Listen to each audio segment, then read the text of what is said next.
Alors, le projet de solstice sauna suscite des réactions depuis que nous avons commencé la discussion publique à son sujet. Parce que nous tenions à avoir l'opinion en amont de la population, nous avons pris le temps d'organiser une consultation citoyenne. Je m'excuse, je vous entends derrière les gens qui parlent dans la salle. Bien, juste... non, ça... Okay. Alors, donc, nous avons pris le temps d'organiser une consultation citoyenne à l'automne dernier. Ce n'était pas une démarche obligatoire, mais nous tenions à discuter du projet avec vous pour connaître votre opinion sur le sujet. Nous avons largement parlé de la consultation et du sondage. Sans revenir sur tous les détails, ces outils, élaborés selon notre politique de participation citoyenne en collaboration avec l'École de politique appliquée de l'Université de Sherbrooke, le PowerPoint, je vais vous dire c'est quand, ça va être un petit peu après. Donc, pour assurer la plus grande impartialité, nous a permis d'arriver à une conclusion qu'une majorité de répondants étaient en faveur avec le projet et en faveur également avec l'emplacement. Soyez assurés que tout au long du processus, nous avons été ouverts et sensibles à différents commentaires entendus. Notre réflexion s'est poursuivie jusqu'à la toute fin. Encore la semaine dernière, le promoteur est venu faire une mise à jour de son projet aux élus. Nous avons également reçu le biologiste d'Aquaberge, signataire du rapport en environnement, qui est venu répondre à nos questions. Et comme je l'ai mentionné, il cumule 25 ans d'expérience et est reconnu comme un expert à la Cour concernant des causes qui portent sur l'environnement.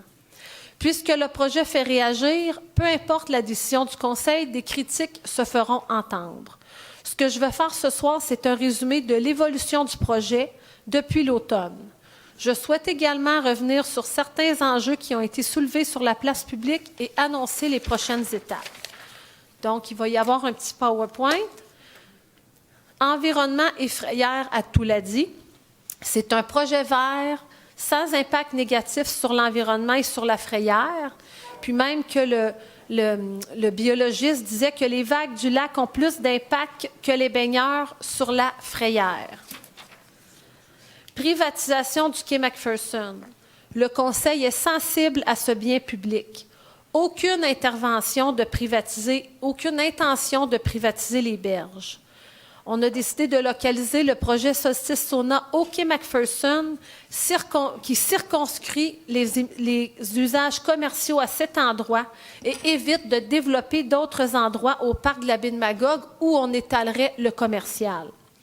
Aucun empiètement sur le quai qui demeure complètement public. Vue sur le lac et la montagne, plusieurs modifications pour assurer l'intégration architecturale, diminuer la hauteur et assurer des percées visuelles.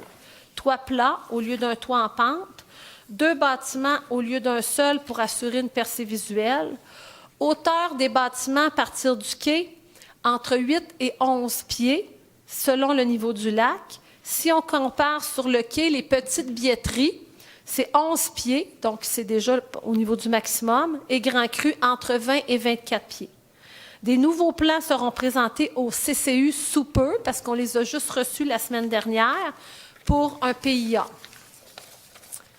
Ensuite, passerelle en hiver, l'option, vous avez fait des commentaires suite à ça, cette option a été écartée. Une autre solution pour l'accessibilité aux installations en période hivernale est étudiée. Foyer, au départ, il y avait un foyer au bois et un foyer électrique. Les deux seront électriques, donc il n'y aura pas d'impact au niveau environnement à ce niveau-là également. Étape en cours ou à venir, signature d'un bail. Les préoccupations seront prises en considération et les conditions protégeront la ville de Magog. Vous avez vu, ce soir, on a cassé le bail avec quelqu'un qui ne respectait pas les conditions. Donc, on est capable, nous, de faire respecter les conditions qui vont être dans le bail. Alors, limiter dans le temps. Alors, ça aussi, c'est quand même un élément qui est très important. Ce n'est pas un bâtiment permanent. Ce n'est pas un bâtiment... On va essayer un 5 ans, parce que c'est un investissement qui est quand même important. En bas de ça, ce n'était pas possible, qui va être renouvelable. Assurance responsabilité en vigueur, comme tous nos locataires. Coût de location pour l'emplacement évalué à la valeur marchande. Services facturés si utilisé, par exemple électricité, entretien des toilettes. Aucun coût pour ce projet au niveau de la ville. Étape en cours, vous avez été certaines à poser des questions. Transport Canada, un architecte naval travaille sur le dossier pour identifier et classifier le type d'embarcation. Ministère de l'Environnement, vous avez posé des questions également. Donc, lorsque la modification réglementaire sera complétée, comme ce soir, le ministère va pouvoir, attendre cette étape pour évaluer le dossier. Alors, je terminerai en disant que c'est un projet, oui, qui suscite encore des réactions. Mais je peux vous assurer que nous avons été à l'écoute des principales préoccupations. Nous confirmons qu'il s'agit d'un projet vert sans impact sur la frayère.